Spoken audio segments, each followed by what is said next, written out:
Hello students, how are you? Today I am going to start your chapter about voice. आज मैं आपको पढ़ाऊंगी voice के बारे में। अगर आपने अभी तक मेरे चैनल को सब्सक्राइब नहीं किया है तो सब्सक्राइब ज़रूर करें और वीडियो को लाइक और शेयर करना ना भूलें। Okay, now let's start our chapter, our topic voices.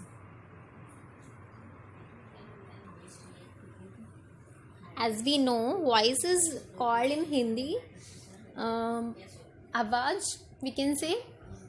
हम कह सकते हैं कि हिंदी में वॉइस को क्या कहा जाता है? आवाज़। ओके, मतलब जो भी हम अपनी लैंग्वेज में, अपने वर्ड्स में जो भी हम एक्सप्रेस करते हैं, जो भी अपने आइडियाज़, अपने विचारों को, थॉट्स को, ठीक है, वो क्या होता है? वॉइस होता है आपका। ठीक है,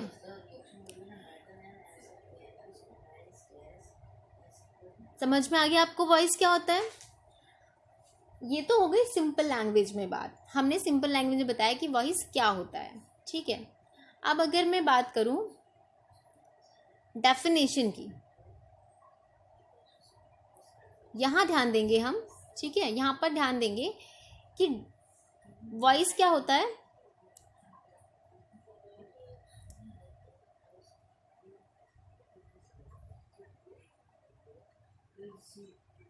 अब आपको ज़्यादा अच्छे से दिखाई देगा। अब देखेंगे हम, it is the mode of expressing a thought an idea और सिंपली अ सेंटेंस। मतलब ये जो होता है वॉइस होता है, जो ये क्या होता है कि ये एक होता है मोड। ठीक है, किस चीज़ का मोड होता है ये? Expressing thought and idea. मतलब हमारे विचार, हमारे आइडियाज़ को जो हम एक्सप्रेस करते हैं वो किसके थ्रू करते हैं? वॉइसेस के थ्रू करते हैं। ठीक है, अब अगर मैं आपसे कहूँ कि इसके दो पार्ट्स होते हैं, टू टाइप्स होते हैं।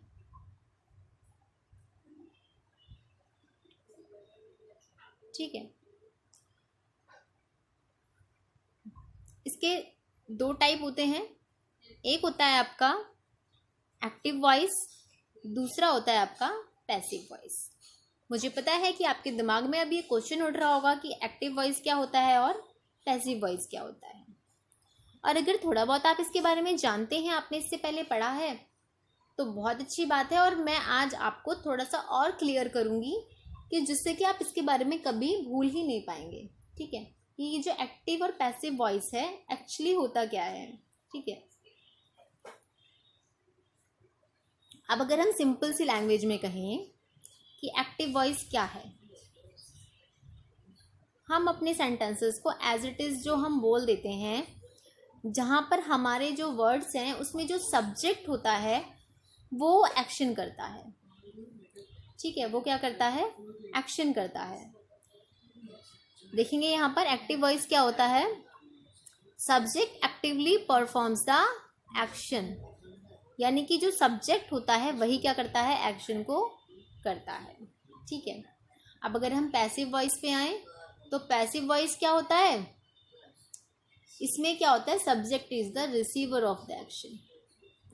सब्जेक्ट क्या करता है? एक्शन को रिसीव करता है। समझ में आया? ये तो हो गई नॉर्मल सी इसकी एक तरीके से डेफिनेशन की बात हो गई। ठीक है, लेकिन अभी क्या होगा, आपको डेफिनेशन जान के बहुत ज़्यादा अच्छी से समझ में नहीं आया होगा, तो मैं आपको ये एग्जाम्पल से क्लियर करूँगी।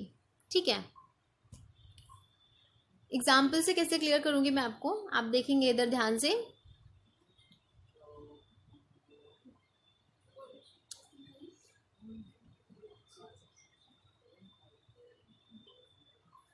देखो, जैसे कि मैं एक सेंटेंस लिखती हूँ, शी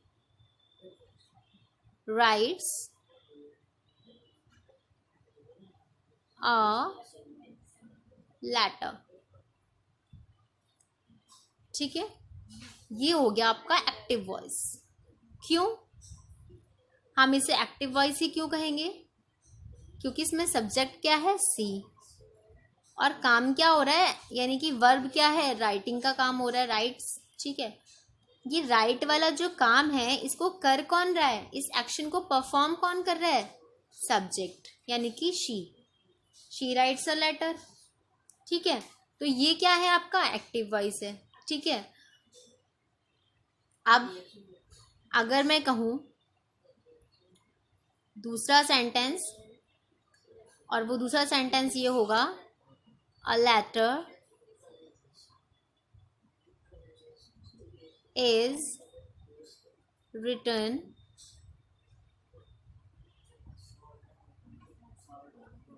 by her।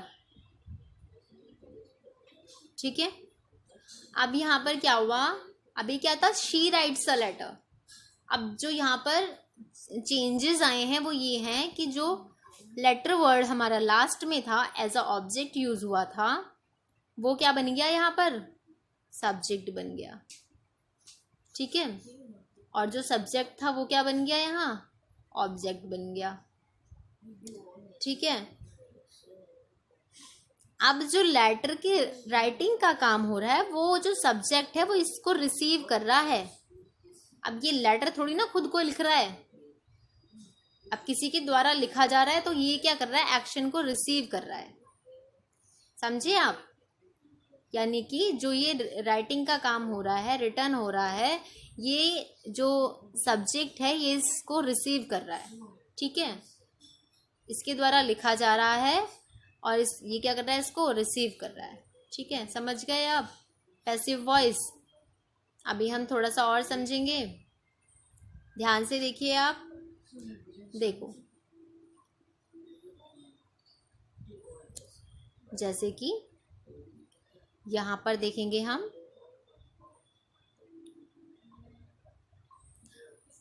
रूल देखेंगे हम। ठीक है, क्या है, ये रूल है।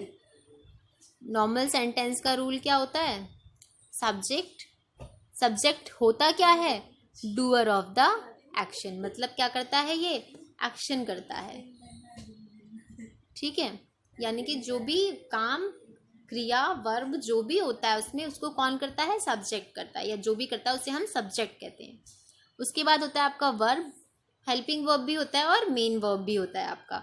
उसके बाद होता है आपका ऑब्जेक्ट। ही तो नॉर्मल कोई भी सेंटेंस हम बनाते हैं, किसी भी टाइप का टेंस हो, उसमें ये सारी चीज़ें ऐड होती हैं। अब अगर बात हम पैसिव वॉइस की करें, कि जब भी हम किसी नॉर्मल सेंटेंस से पैसिव वॉइस में चेंज करते हैं उसको, तो हम किन बातों पर ध्यान देते हैं और कैसा रूल यूज़ करते हैं। देखो, सबसे पहले तो सब्जेक्ट होता है रिसीवर ऑफ द एक्शन, यानी कि जो एक्शन को रिसीव कर रहा है। यहाँ पर वो डूअर होता है, करने वाला, और यहाँ पर क्या होता है, रिसीव करने वाला। ठीक है, बी का मतलब है यहाँ पर जो आपकी हेल्पिंग वर्ब यूज होती है। बी यहाँ पे लिखा है वर्ब, फिर यहाँ ब्रैकेट में लिखा हुआ है हेल्पिंग वर्ब, यानी कि जो भी आपकी हेल्पिंग वर्ब होती है वो यहाँ पर यूज हो जाती है।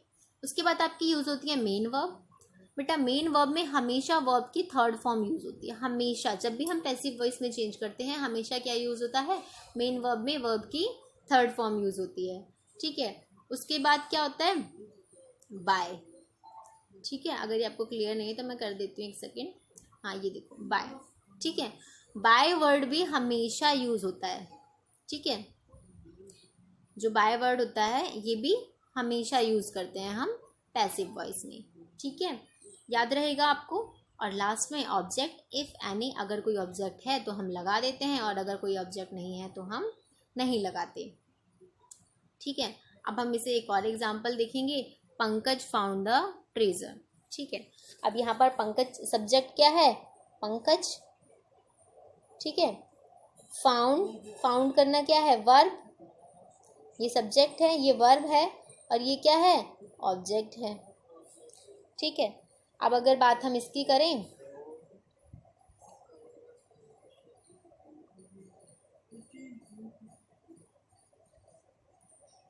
देखो,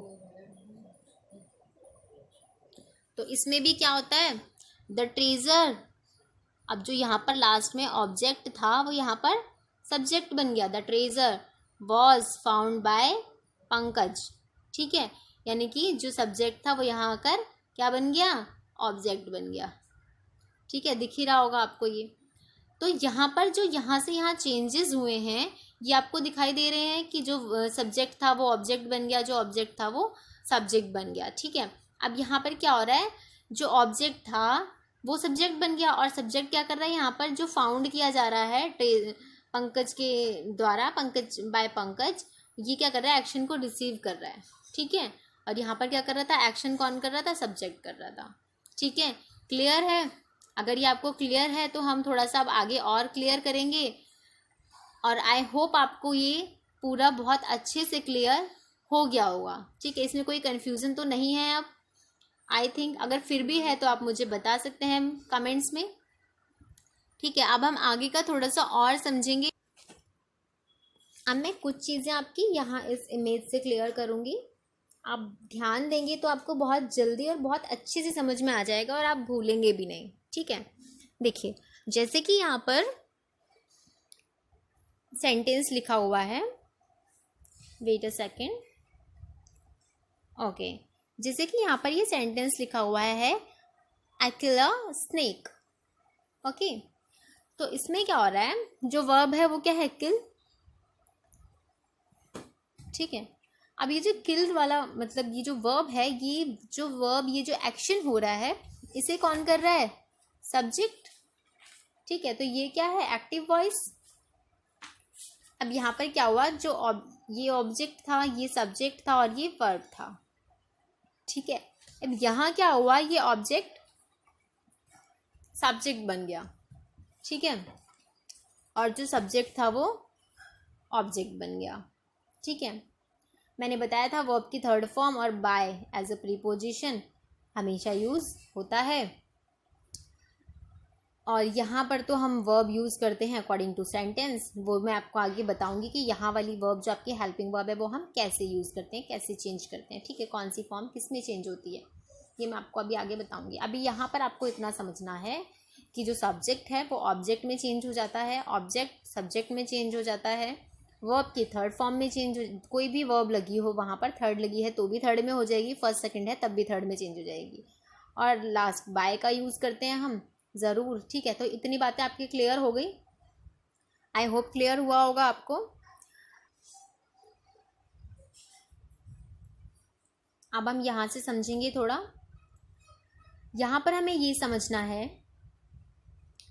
कि जो एक्चुअली में हमारी जो हेल्पिंग वर्ब यूज़ होती है, ठीक है, जो भी हम हेल्पिंग वर्ब यूज़ करते हैं वो किस टाइप से यूज़ करते हैं।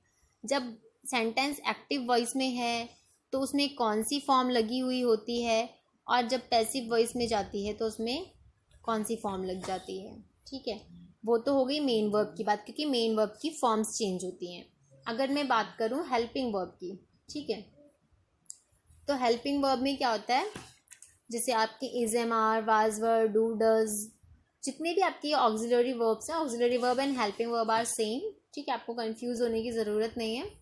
सबसे पहले हम देखेंगे प्रेजेंट इंडेफिनिट टेंस। ठीक है, इसमें क्या होता है, नॉर्मली एस या ई एस लगता है, या तो लगता है या तो नहीं लगता, कई बार नहीं भी लगता। ठीक है, तो इसमें हम क्या करते हैं, इज, एम, आर का यूज़ करते हैं। किसका यूज़ करते हैं, इज, एम, आर का, और फॉर्म तो हमारी थर्ड ही रहती है। समझ गए आप। अब प्रेजेंट कंटिन्यूअस, इसमें क्या होता है, ऑलरेडी इज, एम, आर लगा हुआ होता है, वर्ब की first form plus I N G होता है, लेकिन जब हम इसे चेंज करते हैं जहाँ पर ऑलरेडी इज, एम, आर लगा हुआ है, वहाँ पर हम क्या करते हैं, is being written, is being written, या आर बीइंग रिटन। ठीक है, एम लगा है तो भी am being written, is being written, are being written. ठीक है, इस तरीके से हम यूज़ करते हैं। मतलब इसमें किसका यूज़ हो जाता है, हमारा बीइंग वर्ड का यूज़ हो जाता है। किसका यूज़ करते हैं हम, बीइंग वर्ड का। ठीक है, किसमें, कंटिन्यूअस में, नहीं भूलेंगे अब आप। ठीक है, अब हम देखेंगे आगे प्रेजेंट परफेक्ट। इसमें क्या होता है, has, have plus third form होती है। ठीक है, हैज़ हैव तो होता ही है, इसमें थर्ड फॉर्म भी होती है। तो इसमें हम क्या करते हैं, हैज़ बीन, हैव बीन। बहुत सिंपल है, अगर आप रूल्स को थोड़ा सा अच्छे से माइंड में स्टोर करते हुए चलेंगे तो आपको प्रॉब्लम नहीं होगी ये समझने में। ठीक है, आगे देखेंगे हम पास्ट इंडेफिनिट। इसमें क्या होता है, वर्ब की सेकंड फॉर्म का यूज़ होता है अफर्मेटिव में, नेगेटिव में और इंटेरोगेटिव में किसका होता है? फर्स्ट फॉर्म का ही होता है। बस अफर्मेटिव में सेकंड फॉर्म का होता है। तो इसमें भी हम क्या करते हैं, जैसे हमने यहाँ प्रेजेंट इंडेफिनिट में क्या किया था, इज एम आर का यूज़ किया था, जैसे यहाँ हम वाज वर का करते हैं, मतलब जो कंटिन्यूस वाली फॉर्म होती है, ठीक है, जिसे हम कंटिन्यूस में यूज़ करते हैं, वही वाली फॉर्म यहाँ आ जाती है। बस साथ में क्या होता है, वर्ब की थर्ड फॉर्म यूज़ हो जाती है, ठीक है। अब अगर बात हम आगे सेंटेंस की करें पास्ट कंटिन्यूस की, तो इसमें भी वही होता है। जैसे प्रेजेंट कंटिन्यूस में क्या हुआ था, इज एम आर ऑलरेडी लगा हुआ था तो यहाँ हमने बीइंग लगा दिया था। ऐसे ही यहाँ पर होता है वाज वर ऑलरेडी लगा हुआ होता है तो यहाँ हम वाज बीइंग वर बीइंग, ठीक है। रिटर्न थर्ड फॉर्म तो रहती ही है, ये तो आपको पता ही है। अब अगर हम आगे सेंटेंस की बात करें, जैसे कि यहाँ पर है पास्ट परफेक्ट। बेटा आप ना एक प्रेजेंट का समझ जाओगे ना, अगर आप सिर्फ प्रेजेंट का समझ गए चारों तीनों, फोर्थ वाला नहीं बनता है। जो परफेक्ट कंटिन्यूस होता है वो हम चेंज नहीं करते हैं, ठीक है। तो अगर आप ये समझ गए ना एक बार प्रेजेंट के तीनों, ठीक है, तो आपको पास्ट के भी तीनों समझ में आ जाएंगे, क्योंकि रूल्स जो होते हैं ना वो सिमिलर होते हैं। जैसे इंडेफिनिट में क्या हुआ, इज एम आर लगा, वर्ब की थर्ड फॉर्म लगी, ठीक है। फिर कंटिन्यूस में क्या हुआ, इज एम आर ऑलरेडी लगा था, इज बीइंग लगा यहाँ पर, ठीक है। परफेक्ट में क्या होता है, हैज़ हैव लगा था, यहाँ पर हैव बीन लगा। ऐसे ही यहाँ पर होता है। देखो इंडेफिनिट में क्या हुआ, वाजवर लग गया, जहाँ वाजवर लगा हुआ था ऑलरेडी वहाँ वाजवर बीइंग लग गया।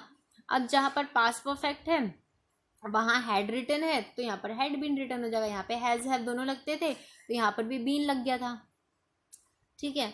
अब आगे देखेंगे फ्यूचर इंडेफिनिट। फ्यूचर इंडेफिनिट में विल शैल लगता है तो इसमें क्या होता है, विल बी और शैल बी लग जाता है, ठीक है। वर्ब की थर्ड फॉर्म सभी में यूज होगी, ये मुझे बताने की ज़रूरत है ही नहीं, अब तो आप याद ही होगी ये बात आपको। अब जो मॉडल्स होते हैं कैन, मे, मस्ट, इनके साथ भी वही है, can be, may be, must be, बस हम क्या करते हैं, बी का यूज़ कर लेते हैं, ठीक है। आई होप आपको समझ में आ ही गया होगा बहुत अच्छे से। फिर भी मैं आपको अगर एक बार रिमाइंड करवाऊँ तो जैसे कि आप देख सकते हैं इंडेफिनिट में क्या होता है, इज लग जाता है, इज एम आर, और इसी तरीके से पास्ट इंडेफिनिट में वाज वर लग जाता है। और अगर कंटिन्यूअस है तो इसमें ऑलरेडी इज एम आर लगा हुआ होता है तो इसलिए यहाँ पर हम इज बीन लगा देते हैं। यहाँ पर हैज़ हैव होता है तो यहाँ हैज़ हैव बीन लग जाता है। इसी तरीके से पास्ट कंटिन्यूअस में वाज वर होता है तो यहाँ वाज बीइंग लग जाता है। यहाँ हैड होता है तो यहाँ हैड बीन का यूज़ हो जाता है। और यहाँ पर विल शैल होता है, कैन, मे, मस्ट, इन सब में क्या होता है, हम बी का यूज़ करते हैं, ठीक है। अब आपको ये सारी चीज़ें क्लियर हो गई होंगी और मुझे पूरी उम्मीद है कि आपको बहुत अच्छे से समझ में आया होगा और ज़रूर समझ में आया होगा। अगर आपको वीडियो अच्छी लगे तो प्लीज़ लाइक, सब्सक्राइब और शेयर ज़्यादा से ज़्यादा करें, जिससे कि हमें मोटिवेशन मिले, और हमें मोटिवेशन मिलेगा तो मैं आपके लिए आगे इसी तरह से इतनी ही सिंपल लैंग्वेज में और अच्छे अच्छे वीडियोस बनाती रहूँगी। और आपको पता ही है कि आपने अगर वीडियो पूरा देखा है तो आपको समझ में ज़रूर आ गया होगा कि जो लैंग्वेज है बिल्कुल भी वो टिपिकल वाली बुक वाली लैंग्वेज नहीं है कि जो आपको समझने में प्रॉब्लम हो, या फिर क्लासरूम में एक स्ट्रिक्ट टीचर वाली लैंग्वेज नहीं है। ये आपकी नॉर्मल, जैसे कि मैं आपसे बात करती हूँ या आपसे कोई भी बात करता है, वो वाली लैंग्वेज है। तो आपको आई होप बहुत अच्छे से समझ में आया होगा। अगर फिर भी आपको कोई कन्फ्यूज़न है तो आप मुझे कमेंट बॉक्स में बता सकते हैं। Thank you so much, keep watching.